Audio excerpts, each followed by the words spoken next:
आफ्नै जीवनभित्र लुकेर बसेको आत्मबल, ऊर्जा, प्रतिभा, सम्पन्नता, प्रेम, शान्ति र आनन्दलाई चिनेर प्रकट गर्न नयाँ यात्रा प्रारम्भ गरौँ।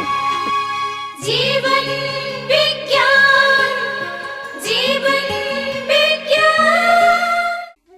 हामीले शरीरको ऊर्जा, मनको ऊर्जा र भावनाको ऊर्जा कसरी बलियो बनाउने, प्रगाढ बनाउने, यस विषयमा पहिलो एपिसोडमा जान्यौँ। अब हामी यसलाई कसरी प्रयोग गर्ने, कसरी जगत ऊर्जालाई रूपान्तरण गर्ने, यस विषयमा अहिले चर्चा गर्छौँ। जगत ऊर्जालाई रूपान्तरण गर्नको लागि पहिलो त शरीर सक्षम हुनुपर्छ। हामीले पहिला पनि चर्चा गऱ्यौँ। शरीर स्वस्थ हुनुपर्छ। शरीर स्वस्थ गर्न धेरै कुराहरू छन्। त्यसमध्ये आहारको कुरा गरौँ।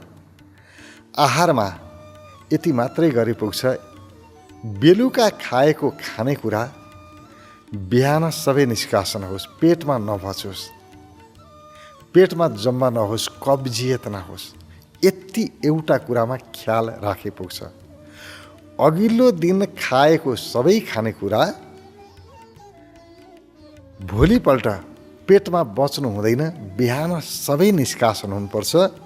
त्यसको लागि जे उपाय गर्न सकिन्छ गर्ने, होइन भने सुपाच्य खानेकुरा खाने, पचाउन सजिलो हुने खानेकुरा खाने, पेटमा अड्केर बस्ने खाना खानु हुँदैन। त्यसको लागि कस्ता कस्ता खाना खानुपर्छ, यसको छुट्टै विज्ञान छ, छुट्टै यसका विधिहरू छन्, त्यसलाई प्रयोग गर्ने।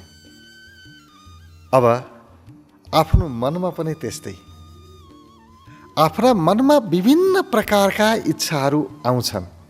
भनिन्छ 24 घण्टामा मानिसको मनमा 60,000 भन्दा बढी इच्छाहरू जन्मिन्छन् रे। त्यति धेरै इच्छाहरू आउँछन् कि सबै इच्छाको पछाडि लागेर साध्य लाग्छ र? त्यसमध्येको मेरो मूल इच्छा कुन हो, त्यसलाई चिन्ने, पहिचान गर्ने, त्यसमा अडिग रहने, अडान लिने, त्यसमा काम गर्ने। अहिले एउटा मन लाग्यो, त्यता फेरि अर्को मन लगाएर नाच्ने होइन, त्यसमा प्रगाढ रहने, त्यसको लागि अभ्यास गर्ने विधिहरू छन्। धेरै विधिहरू छन् कसरी आफ्ना इच्छामा अडान राख्ने भनेर, त्यसको अनुसरण गर्ने। त्यसै गरी भाव शक्तिको विषयमा पनि हामीले चर्चा गऱ्यौँ। आफ्नो भावनालाई, आफ्नो प्रेमलाई, आफ्नो भक्तिलाई कसरी स्थिरतातिर लैजान सकिन्छ, त्यसको लागि भाव शक्ति प्रयोग गर्ने। यसका पनि धेरै विधिहरू छन्, तरिकाहरू छन्, यसको तरिका प्रयोग गर्ने। यो भयो शक्तिलाई, आफूभित्र भएको शक्तिलाई एकीकृत गर्ने विधि। अब यो एकीकृत गरिसकेपछि अब प्रयोग कसरी गर्ने त? बाहिर विभिन्न प्रकारका ऊर्जाहरू छन्, त्यो ऊर्जालाई आफू अनुकूल सकारात्मक कसरी बनाउने, त्यसको लागि भाव शक्तिलाई प्रयोग गर्नुपर्छ। भाव शक्ति प्रयोग गरेर सकारात्मक बनाउन सकिन्छ ध्यानको अभ्यासद्वारा, ऊर्जा ध्यानको अभ्यासद्वारा। ऊर्जा ध्यानमा के गर्ने भने, जुन विषयमा ध्यान लगाइरहेको छु त्यसको ऊर्जालाई अनुभव गर्नुपर्छ। जस्तो उदाहरणको लागि मैले सूर्यको ध्यान गरेँ। बिहान सूर्य उदाइरहेको, आँखा बन्द गरेँ, सूर्य उदाइरहेका छन्, कल्पना गरेँ, मैले सूर्यको ध्यान गरेँ। अब सूर्यबाट प्रकाश त आउँछ, त्यो प्रकाशलाई हाम्रो भावले दुईटा रूपमा परिवर्तित गरिदिन्छ। एउटा त ओहो घाम लाग्यो, कस्तो आँखामा घाम पर्न लाग्यो, मेरो चाहिँ यो घामको प्रकाशले मेरो छाला, घाम लागेर भन्छ नि सूर्यको प्रकाशले छाला डढ्ला, अथवा कस्तो पोल्यो मलाई, घामको तातोले पोल्यो। नकारात्मकतातिर पनि लैजान सक्छौँ। नकारात्मकतालाई त जरैबाट हटाइदिने पहिलो काम त्यो गर्ने। फेरि नराम्रो मनमा आउला, हामी त भगवान् सम्झ है एकछिन भनेर भन्यो, भगवान् सम्झँदा सधैँ कता दानामा पुगिसकेका हुन्छन् थाहै छैन। राम सम्झिराख भनेको राम राम राम भन भनेको एकछिनमा रावण रावणमा पुगिसकेका हुन्छ। मान्छेको मन न हो, एउटा कुरा भन्यो अर्कोतिर भागिसकेका हुन्छ। कृष्ण कृष्ण भन्दा भन्दै कतिखेर कंस आउँछ मनमा भन्नै सकिँदैन। हाम्रो मन त त्यस्तो छ। त्यतापट्टि सजग रहने, नकारात्मकता भित्र आउन नदिने, किनभने ध्यान नकारात्मक विषयमा जानु हुँदैन। हामी ध्यान गर्दैछौँ, ध्यान गरेको बेलामा पनि नकारात्मक विषय आयो भने त बिग्रिहाल्यो नि, अघिपछि के हुन्छ अनि। त्यसकारण सजग रहने, त्यो नकारात्मक विषय मनमा नआओस् त्यसको लागि थोरै प्राणायाम गर्ने। प्राणायामको अभ्यास गरिसकेपछि अनि ध्यानमा जाने। सूर्यलाई उदाउँदै गरेको सूर्यलाई अनुभव गर्ने। मैले सूर्यको उदाहरण दिँदैछु र त्यो सूर्य उदाएपछि वातावरणमा कस्तो प्रभाव पर्छ त्यो प्रभावलाई पहिला हेर्ने। सूर्यको प्रकाश रुख बिरुवाहरूमा पर्दाखेरि कस्तो दृश्य देखिन्छ, घाँसहरूमा पर्दाखेरि कस्तो दृश्य देखिन्छ, शीतमा पर्यो सूर्यको प्रकाश कस्तो दृश्य देखिन्छ, चराचुरुङ्गीहरूमा सूर्यको प्रकाश पर्यो कस्तो देखिन्छ, हिमालमा सूर्यको प्रकाश पर्यो कस्तो देखिन्छ। उदाउँदै गरेको सूर्यको प्रकाशले वातावरणलाई कति मनमोहक बनाउँछ। त्यो मनमोहक वातावरणको फिल गर्ने, अनुभव गर्ने। पहिला एउटा कुरालाई हेर्ने, भित्र आँखा बन्द गर्यो, सबै कुरालाई हेऱ्यो। त्यसपछि त्यो प्रकाश वातावरणमा पर्यो, वातावरणलाई त सुन्दर बनायो। त्यही प्रकाश अब ममा पर्यो, फिल गर्ने। यतिखेर अहिले यी आयो प्रकाश। अब त्यो प्रकाश मेरो शरीरमा पर्यो, अनुहारमा पर्यो। मेरो अनुहार कस्तो देखियो त्यो प्रकाशले। त्यो प्रकाश अनुहारबाट पनि भित्र, मेरो शरीरबाट पनि भित्र, म भित्र प्रवेश गर्यो, भित्र पनि उज्यालो बनायो। आफूभित्र प्रकाश छिरेको अनुभव गर्ने र त्यो पुरै प्रकाशले शिरदेखि पाहुसम्म नुहाएको अनुभव गर्ने। प्रकाशबाट स्नान गर्ने। पानीले मात्रै नुहाएर पुग्दैन, ध्यानद्वारा नुहाउनुपर्छ। त्यो प्रकाशले पुरै नुहाउनुभयो र भाव गर्नुभयो। अब यहाँ भाव शक्तिको अत्यन्तै ठुलो महत्त्व छ। अब फिल गर्नुभयो कि प्रत्येक त्यो भित्र सूर्यको प्रकाश भित्र छिर्यो, ती प्रकाशका ती कणहरूले अथवा प्रकाशका किरणहरूले म भित्र भएका सम्पूर्ण विकारहरूलाई समूल नष्ट गर्यो, हटायो। मेरो मनको अशान्ति पनि यो प्रकाशले धोइदियो, गयो। मेरो शरीरको बिमारी पनि सबै गयो, सबै गयो गयो गयो। यी म त सन्चो भएँ त, यी राम्रो भयो त, मलाई त आहा मनमा प्रफुल्लता आयो, खुसी आयो, शरीरको बिमारी गयो, यी गयो गयो गयो।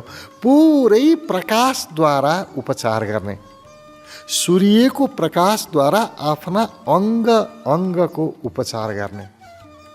यो गर्ने विशेष विधि हुन्छ। यसलाई प्रयोग गऱ्यौँ भने हामीले सूर्यको प्रकाशबाटै सम्पूर्ण उपचार गर्न सकिन्छ, गर्न सक्छौँ। यसको लागि ध्यानका विशेष विधिहरू बनेका छन्। ती विधिहरूमा प्रयोग गर्ने, अनुसरण गर्ने। यसरी हामी प्रकाशद्वारा आफ्नो सम्पूर्ण उपचार गर्न सक्छौँ, सूर्यको प्रकाश। त्यसै गरी चन्द्रमाको प्रकाशबाट पनि हामी आफ्ना अङ्गलाई शुद्धिकरण गर्न सक्छौँ, सफाई गर्न सक्छौँ। चाहे मन होस्, चाहे शरीर होस्, चाहे भावना होस्। भावना, शरीर, मन तिनटैको शुद्धिकरण गर्न सक्छौँ, सफाई गर्न सक्छौँ। जहाँ सफाई भयो त्यहीँ स्वास्थ्य, जहाँ सफाई भएन, फोहोर जम्मा भयो, त्यहीँबाट बिमारी सुरु हुन्छ। सफाई नै स्वास्थ्यको मूल हो। चाहे पेट सफा गर्नुहोस्, चाहे मन सफा गर्नुहोस्। सफा गर्नुभयो कि स्वस्थ हुनुभयो। सारा बिमारी मैलाबाट प्राप्त हुन्छ। मन मैलो भयो, बिमारी सुरु भयो। शरीर मैलो भयो, बिमारी सुरु भयो। सफाई सर्वाधिक महत्त्वपूर्ण हो। त्यसकारण यो आन्तरिक सफाई गर्ने सुन्दर विधि, यसैलाई ऊर्जा ध्यान विधि भनिन्छ। ऊर्जा ध्यान विधिमा विभिन्न आयामहरू छन्। ऊर्जाद्वारा सो उपचार, आफ्नो उपचार गर्ने। चन्द्रमाको प्रकाशबाट सूर्यको प्रकाशबाट गर्नुभयो। त्यसै गरी हावाबाट चलिरहेको छ सरसराहट हावा। यो हावाबाट शिरदेखि पाउसम्म सबैको उपचार गर्न सकिन्छ। आफ्ना अङ्गको उपचार गर्न सकिन्छ। हावाबाट उपचार गर्नुहोस्। त्यसै गरी पानीबाट उपचार गर्नुहोस्। भाव रूपमा पानीको अनुभव गर्ने। अब पानीले नुहाउने त छँदैछ, हामीले नुहाइरहेको छौँ, त्यो त बाहिरी सफाइ भयो। अब भित्री सफाइ पानीले गर्नको लागि आँखा बन्द गर्ने, ध्यानमा बस्ने, बादल लागिरहेको अनुभव गर्ने। पुरै वातावरणमा बादलले ढाकेको छ र माथिबाट सिमसिम सिमसिम पानी परिरहेको छ। झरझर झरझर पानी। आहा, कस्तो आनन्द! एक एक थोपा पानी आफूमा पर्दाखेरिको आनन्दलाई फिल गर्ने, मजा लिने।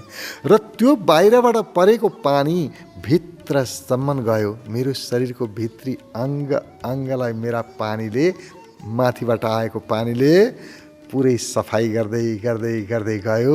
मेरो शरीरमा अब कुनै प्रकारको बिमारी रहेन। मेरो मनमा कुनै प्रकारको बिमारी रहेन। मेरा विचारहरूको शुद्धिकरण गर्यो, मेरो भावको शुद्धिकरण गर्यो, मेरो शरीरको शुद्धिकरण गर्यो। एक एक अङ्गलाई पानीले भित्रबाट नुहाउने, सफा गर्ने। कति प्यारो विधि! केही बाँकी रहँदैन। ऊर्जा ध्यानको विधि प्रयोग गरौँ, बिमारी होस् त्यस्तो त सम्भवै छैन। हर एक अङ्गको उपचार गर्न सकिन्छ।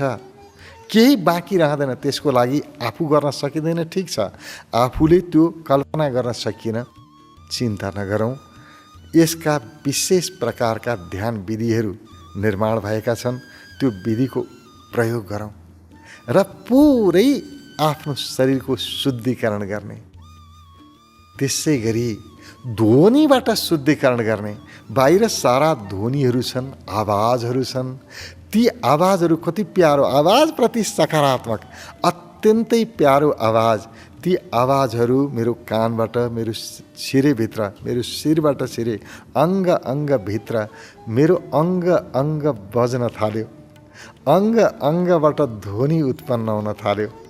पुरै ध्वनिबाट आफ्नो शरीरलाई पुरै सफा गर्ने। यस्ता विविध आयामहरू छन्। त्यसपछिबाट यी प्रकृति, बाहिर प्रकृतिबाट सफा गर्ने तरिका।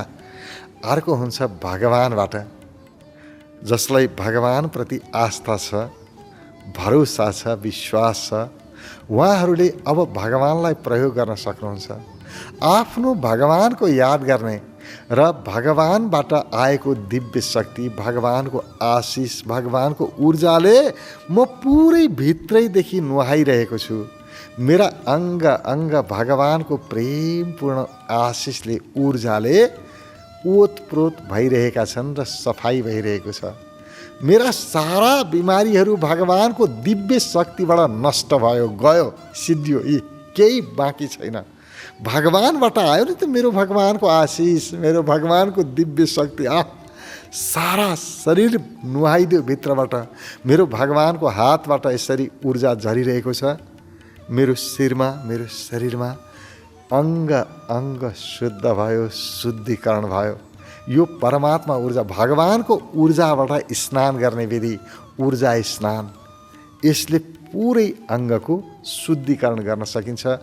आएन, चिन्ता छैन, यसको विशेष विधिलाई प्रयोग गर्न सकिन्छ। यसका भगवानको ऊर्जाबाट कसरी नुहाउने, यसका विशिष्ट प्रकारका विधिहरू छन्। त्यसलाई प्रयोग गरेर पुरै शुद्धिकरण गर्न सकिन्छ। ऊर्जा ध्यानमा सबै विधिहरू छन्, केही चिन्ता छैन।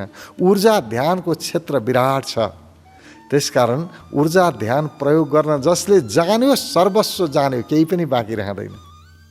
अर्को, आफ्ना गुरुहरूको ऊर्जाद्वारा। आफ्नो गुरु, जसलाई तपाईँ गुरु मान्नुहुन्छ, जसप्रति अगाध आस्था छ, भक्ति छ, श्रद्धा छ, त्यस्ता आफ्ना गुरुको याद गर्ने र गुरुबाट आइरहेको छ दिव्य शक्ति, दिव्य आशिष, गुरुको प्रेम। मेरा अङ्गलाई गुरुको विशिष्ट शक्तिद्वारा सफा गरिरहेको छ, नुहाइरहेको छ। अनुभव गर्ने। मेरा एक एक बिमारीहरू यो दिव्य शक्तिले, गुरु शक्तिले सब नष्ट गरिदियो, केही बाँकी रहेन। पुरै शरीर शुद्धिकरण भयो। पुरै शरीरको शुद्धिकरणको अनुभव गर्ने हामी गुरुको शक्तिलाई प्रयोग गर्न सक्छौँ, भगवानहरूको शक्तिलाई प्रयोग गर्न सक्छौँ, देवी देवताको शक्तिलाई प्रयोग गर्न सक्छौँ, आकाशमा रहेको ब्रह्माण्डीय ऊर्जा ब्रह्म शक्तिलाई प्रयोग गर्न सक्छौँ। कुनै पनि शक्तिले हामी पुरा शुद्धिकरण गर्न सक्छौँ आफूलाई, चाहे प्राकृतिक शक्ति हुन्, चाहे ईश्वरीय शक्ति हुन्, चाहे व्यक्तिका आफूले मान्यजनहरूका शक्तिहरू हुन्। जस्तो आफ्ना पूर्वजहरू, आफ्ना मातापिताको आशिषले हामी नुहाउन सक्छौँ, मातापिताको आशीर्वाद आइरहेको छ, त्यसबाट आफ्नो स्नान गर्न सक्छौँ। त्यसै गरी यो ब्रह्माण्डमा रहेको विशिष्ट प्रकारको औषधीय शक्ति, औषधीय गुण, यो वातावरणमा के छैन सबै कुरा छ।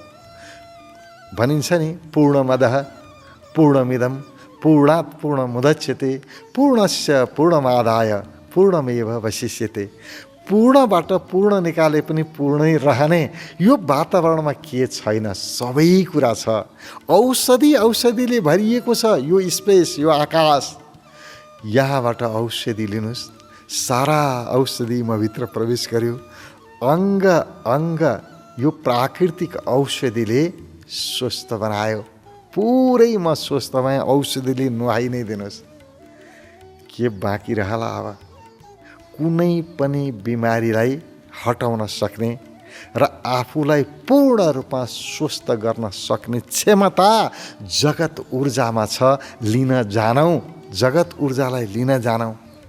जगत ऊर्जा लिन जानै पुग्छ। त्यसको लागि ऊर्जा ध्यानको विधिहरू प्रयोग गर्नै पर्छ। ऊर्जा ध्यानको अभ्यास गर्नुपर्छ। अरू कुनै पनि ध्यानले कामै छैन, हुँदैन। एकछिन ध्यान गर्यो, एकछिन त मन शान्त भएको जस्तो हुन्छ, एकछिन फेरि जस्ता तस्तै कामै लाग्दैन। दीर्घकालीन समाधानको लागि ऊर्जा ध्यानको विकल्पै छैन। त्यसकारण ऊर्जा ध्यानको प्रयोग गरौँ। ऊर्जा ध्यानमा पहिलो तह हो जगत ऊर्जा। जगत ऊर्जाले पुरै शुद्धिकरण, आफूलाई शुद्ध बनाउने, आफ्नो उपचार गर्ने, आफूलाई निर्मल बनाउने, पवित्र बनाउने। यसरी आफूलाई पवित्र बनाउनुहोस्, अनि मात्रै आफू अरूलाई चढाउन योग्य बनिन्छ। हामी ईश्वरलाई अरू वस्तुहरू चढाउँछौँ। यो सामान अलिकति ल्याउँ भगवानलाई चढाउँ, यो सामान ल्याउँ भगवानलाई चढाउँ। हामी नैवेद्य चढाउँछौँ, चाहिँ फुल चढाउँछौँ, धूप दीप चढाउँछौँ, होइन अरूलाई चढाएर के गर्नु र? अर्कोलाई बालेर चढाएर के गर्नु? अर्कोको फुल टिपेर चढाएर के गर्नु र? आफूलाई फुल बनाउनु पर्छ, आफूलाई सुगन्धित बनाउनु पर्छ, आफूलाई चढाउन योग्य पवित्र शुद्ध बनाउनु पर्छ, आफू चढ्न योग्य हुनुपर्छ। ईश्वरमा आफैलाई अर्पण गरौँ। यसैलाई शरणागति भनिन्छ, समर्पण। त्यसको लागि शुद्ध हुनैपर्छ। अपवित्र चिज कसैलाई दिन मिल्दैन, अशुद्ध चिज दिन मिल्दैन। त्यसकारण आफूबाट अरूलाई केही दिने हो भने पहिला शुद्धिकरण गर्नुपर्छ, आफू सफा हुनुपर्छ। हामीले कसैलाई खाना दिनु पर्यो भने पनि कुनै व्यक्ति आएको छ, पाहुना आएको छ, तपाईँ स्वागत गर्दै हुनुहुन्छ, खाना दिँदै हुनुहुन्छ, तर आफू फोहोर मैला भएर नुहाएको पनि छैन, कपाल पनि कोरेको छैन, सबै अव्यवस्थित छ, फोहोर लुगा छ, हात मुख सबै फोहोर छ, त्यसरी शुद्ध नभइकन अपवित्र हिसाबले खाना दिउँ भने त्यो मान्छेले खान्छ र? खान मान्दैन, दिङ लाग्छ, उसलाई घिन लाग्छ। तर खाना कसरी बनायो, के गर्यो, त्यो तपसिलको कुरा। दिने बेलामा व्यक्ति शुद्ध छ, पवित्र छ, हेर्दैखेरि पवित्रता देखियो भने मान्छेलाई कस्तो मनपर्छ। त्यसकारण यो संसारमा पवित्रताको मूल्य छ, शुद्धताको मूल्य छ, सफाइको मूल्य छ। सामानको मूल्य कहाँ छ र? सामान्य होटलमा जानुभयो भनेदेखि त्यही खानेकुरा सस्तोमा पाइन्छ, 100 रुपियाँमाले पनि पेट भरिएला।